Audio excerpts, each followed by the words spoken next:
You are now listening to the QT Cast, a QTRL production.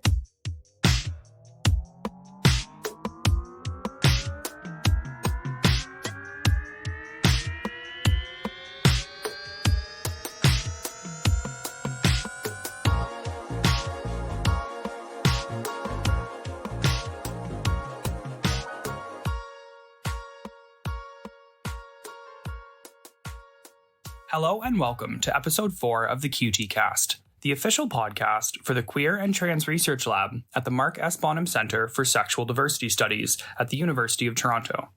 My name's Elliott, and in today's episode, I sit down with Dr. Andrea Allen, one of our Martha McCain faculty research fellows here at the lab. Stay tuned to hear Dr. Allen discuss her current book project about LGBT evangelical Brazilians, race, religious identity, and sexual subjectivity, and to get the inside scoop on Dr. Allen's time in the field conducting this research. As always, you can reach us at qtcast21@gmail.com, and you can follow us on social media at qtcast_.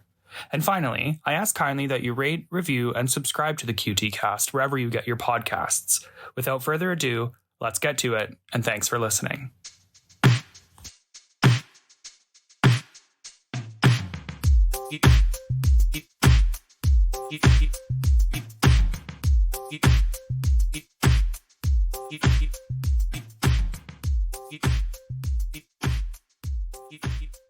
Hi, my name is Andrea Allen. I'm an assistant professor in the Department of Anthropology and in the Center for Diaspora and Transnational Studies.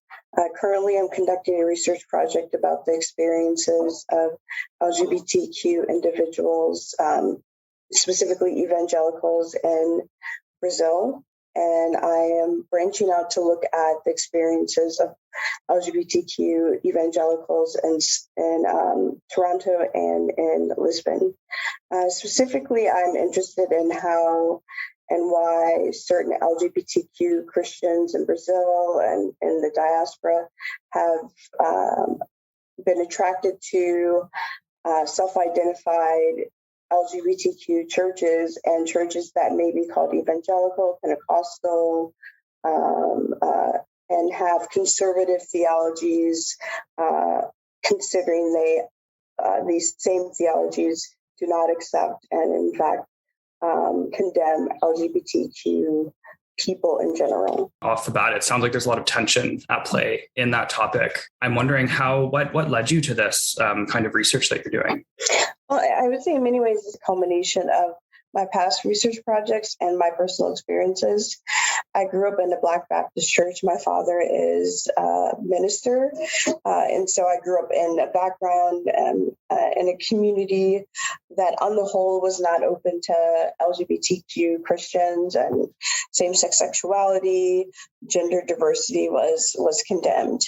And professionally, I have always been interested in the experiences of people's religious experiences. So my first research project I conducted in Brazil when I was an undergraduate, and it focused on the experiences of LGBTQ practitioners of an Afro-Brazilian religion called candomblé.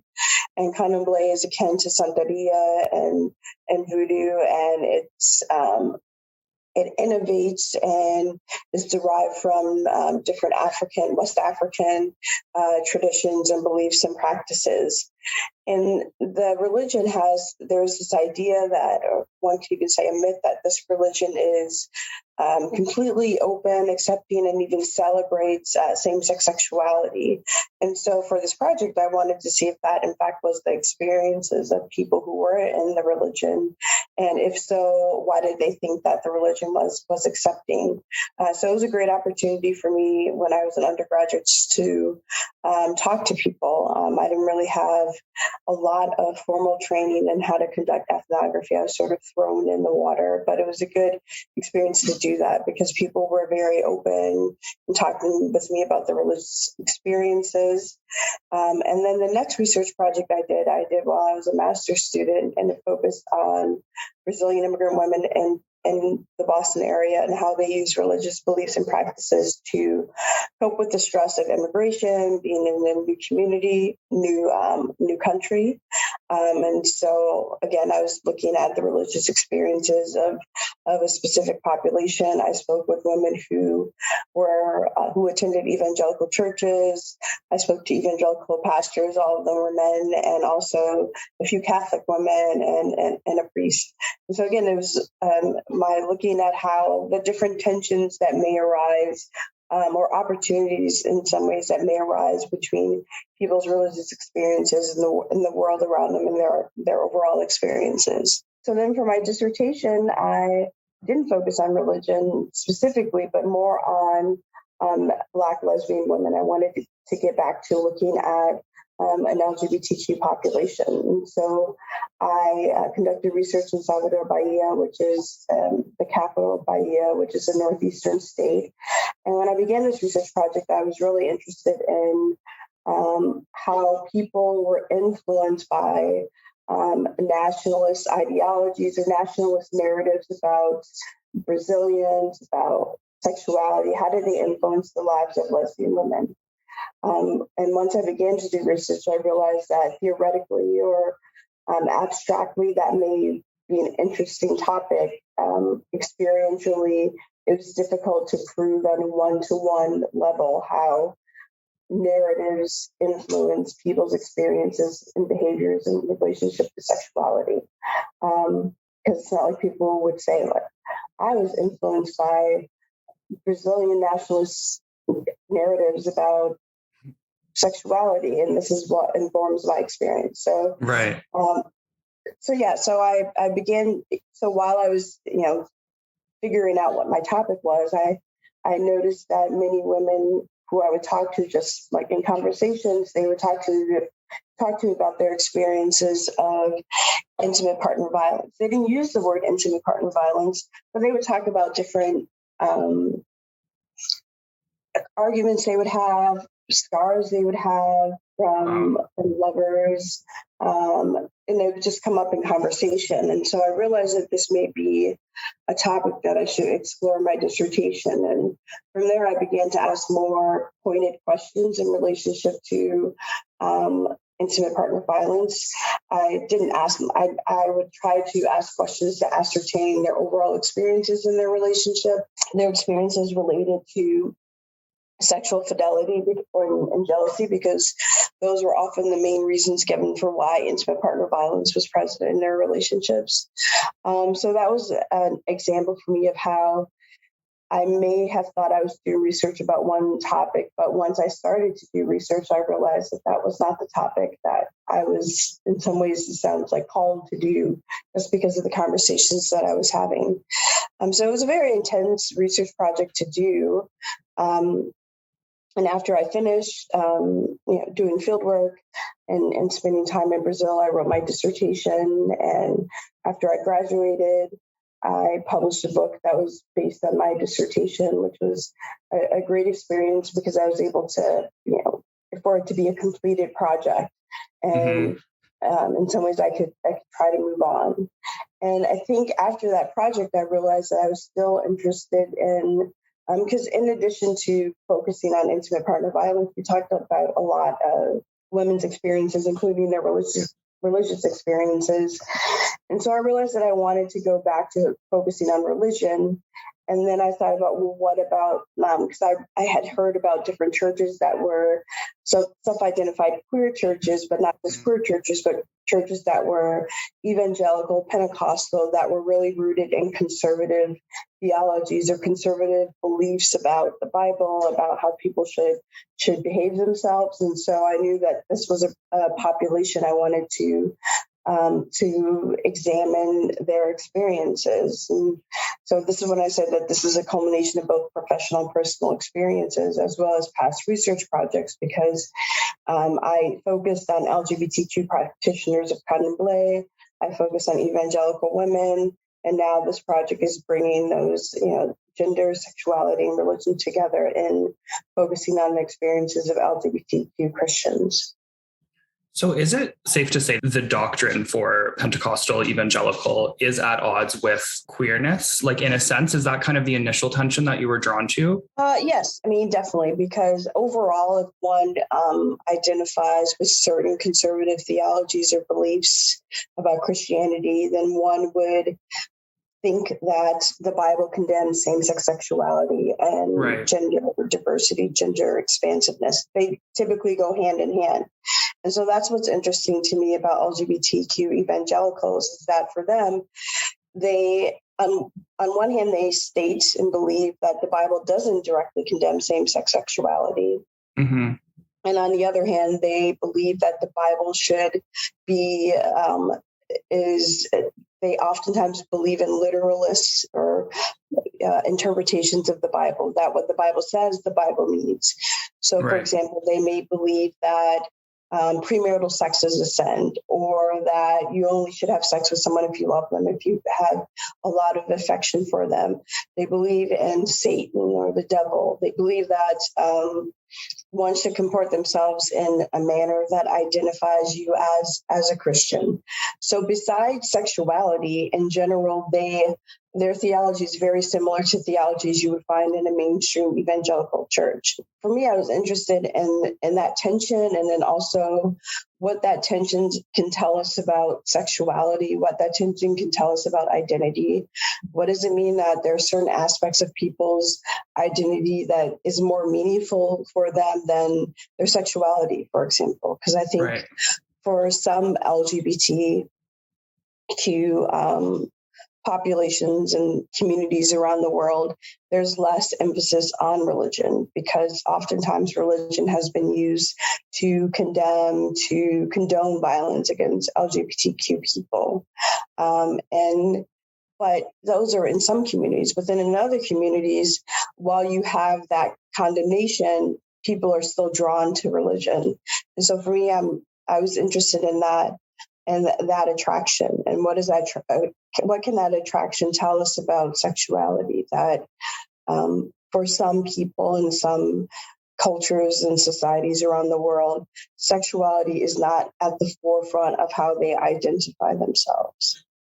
It's so interesting too, because as you're speaking, it's like I'm thinking there, like you say, there's this jerk reaction. A lot of times people will just immediately hear queerness or LGBTQ plus, like especially in Western and like more metropolis centers, and just that's antithetical to queerness. That's like a secular identity. And as you say, again, because of the historical oppression. But it is so interesting because religious communities offer community, right? And support and safety and all of these things that oppressed people like queer people would need. So I'm really interested as well in how that would play out in your work, and how, like, what have you seen so far about kind of the different draws to community within these churches?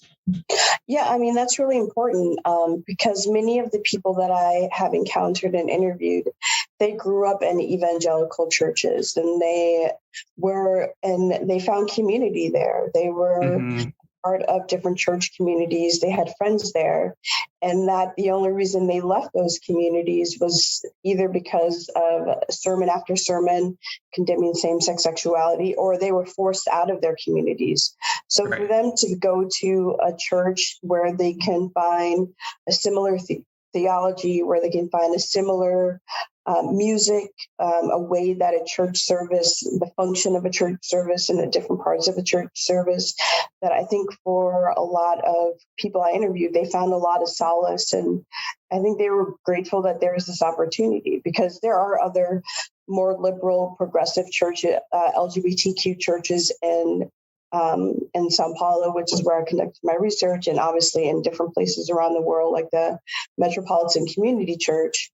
But theologically, for some LGBTQ Christians, they're still drawn to the evangelical experience, and that for them, going to these churches was in a way for them to go home in the sense that they can be in a church community similar to one they grew up in, but they could openly identify as LGBTQ.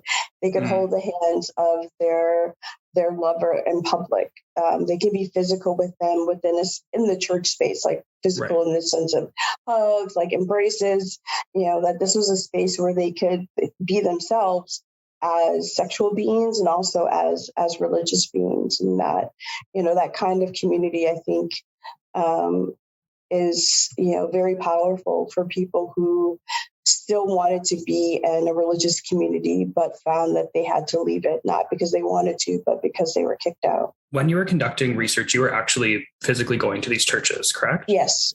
What was your experience like overall, and also in terms of your status as an anthropologist in those spaces? Mm-hmm. What was it like navigating that, building these relationships? Yeah, it was very interesting because, like I said, I grew up in a Black Baptist church. So for me, these the ceremonies, the services, how the music, the sermons, that different features of these services were very familiar to me because of how I grew up in my childhood. And so I think a way that I was able to connect to people was that I could talk to them about, I'm a daughter of a Protestant minister. I grew up in a Protestant church that one could call evangelical. So for me, it was a way of connecting to different aspects of my my background. And I think that I saw that as an asset because I could, I think, understand why people would be attracted to these churches. I could understand the importance of different aspects of these churches in a way that perhaps someone who didn't grow up in this environment, that I had a different access to understanding than other people. Yeah. And so I think because of that, I think I was able, maybe I was more readily accepted. I don't know if I would say that, but I don't think people looked at me as, someone who was trying to criticize what they were doing. And even just different questions that I could ask, that I think that also helped me to, because of my personal background, but also as someone who has been a scholar of religion, that there are certain questions and follow-up questions I could ask during interviews that indicated my knowledge about what they were talking about. And so I think professionally too, it helped me that I had this background in religion. So I think as an anthropologist that having these different access points can definitely be beneficial. And that's why it's important, I think, to have people who have similar backgrounds as people who they want to do research about can be really important, because it can be that there's certain conversations or flow of conversations. There's more potential for different flows and more, I think, fascinating flows of conversation than maybe someone who doesn't have a similar background. And even, absolutely. Being in services, there are different, I would say, emotions or feelings that I would have. And I think because I had that background, that, the music, the lighting, that all of that, certain emotions that I would have, I know that those emotions were related to, my background, like how I experienced growing up in the church. Yeah. So I think to me, all of that can be, if I feel this and I am not a part of the Christian community, then what would it feel like for someone who is who wants to be a part of a Christian community and felt like they couldn't be? And then they're in this space where, all of these sort of emotions are invoked. I'm wondering, can you talk a little bit more about the phrasing you used, like this being a calling, and kind of the feeling of this project being a calling for you? I mean, I jokingly say that because I don't know if it is. It's funny because in the acknowledgments of my book, the first sentence is something like, God wanted me to study lesbian women in Brazil. And then my second book is about evangelicals. So, I mean, I don't know. I was just joking when I said, but I mean, I do think that because of my experiences, that this type of research, I think, well equipped to do this type of research. Right. Because I have had this background, like personally, professionally, that I've done these different research projects, and how this project, as I said, is a culmination of these different experiences. Do you have an anecdote that stands out for you from your time in the fieldwork from this latest book project that you'd be willing to share? Sure. So, I mean, this is why I specifically, I think that it's important to identify them. Some people identified as evangelical, other people, they are in the, how they function and how they believe is similar to mainstream evangelicalism. And one of these ways is through mission work, that both churches, especially I did research at two churches, and one of the churches was a larger church. And at this church, evangelism doing mission work was really important. So there, about like maybe almost a 10-minute walk from this church is this public square. They call it like a plaza, which basically means square. I mean, if you go like in European countries, they have a lot of like different squares in a city where people congregate. It can be like the life of this little area.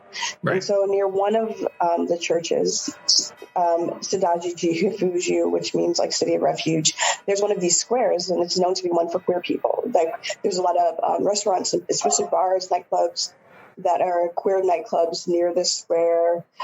Weekends, the square is full of people. And so there's a Friday night service, and this was geared towards the youth of the church, 18 to, 25 or something like that. And after the church service, they wanted to do some evangelism at the square. So you have the bars and restaurants, and then you have like a little park in the middle, and that's where you just have like queer youth who would just hang out there. And so they wanted to do some evangelism there at this square. So after the service, people got into teams. They had leaflets, and the leaflets were all about how Jesus loves them, how they should, they're accepted as who they are.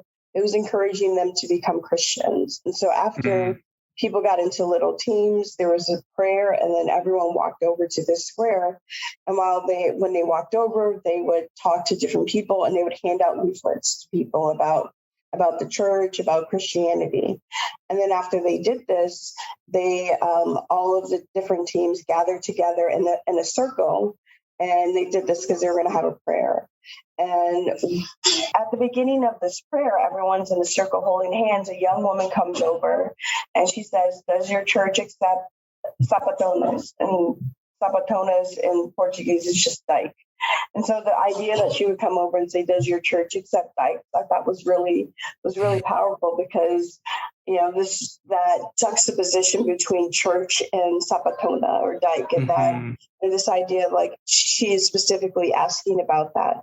And so this is why these churches to me are very fascinating, because on one hand they engage in behavior that is very similar to how mainstream evangelicals behave. And then on the other hand, they are churches in which someone can use the word dyke, and that person is accepted. Yeah, I was just going to ask you next about how the actual writing is going for you. Like, how is working going for you in this pandemic? Yeah, I mean, working during the pandemic, definitely there have been challenges to this. As someone who has a young child, and there have been periods in which he has not been in school. There definitely has been some challenges to that, in addition to just access to resources. Yeah. Unfortunately, for the past 2 summers, I haven't been able to conduct ethnographic research in Toronto or in Lisbon, 2 of the places where I've wanted to conduct some research. Hopefully this summer I'll be going to Lisbon. I've made travel arrangements, and hopefully I'll be able to do that. Yay. So yeah, it just has definitely been a challenge, just because of different restrictions, which I definitely believe in, but there have definitely been challenges in trying to navigate that. And being a part of the QTRL definitely has been a very auspicious thing for me, because I've been able to concentrate on my research and writing different articles, and just thinking about and reading. I mean, I think reading is so fundamental, which is a cliche, but it is, to conducting research, because oftentimes, it can be difficult to read when you are teaching. As we close out, what are your hopes for the future and for the year ahead? Summer, I hope to be in Lisbon. And so I conducted research at 2 churches in Sao Paulo, and one of the churches, they have a satellite church in Lisbon. And so I'll be going to Lisbon and working with people there in terms of conducting research, doing interviews, attending services.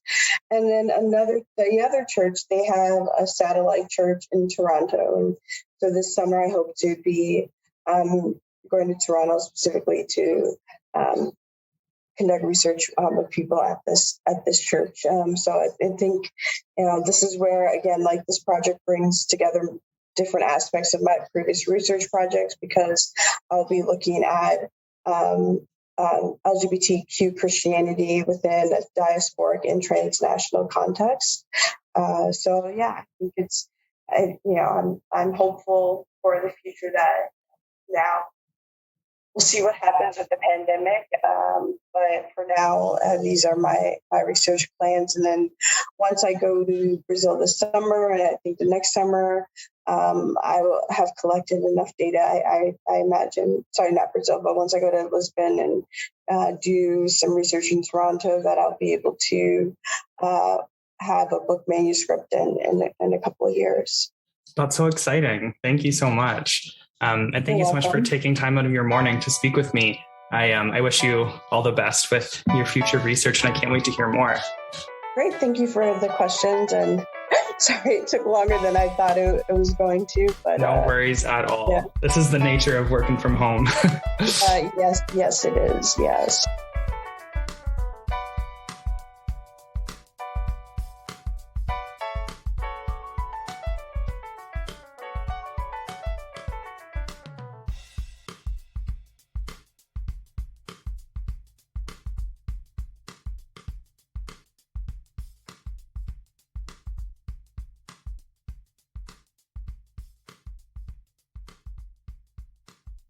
This has been a QTRL production. Thanks for listening.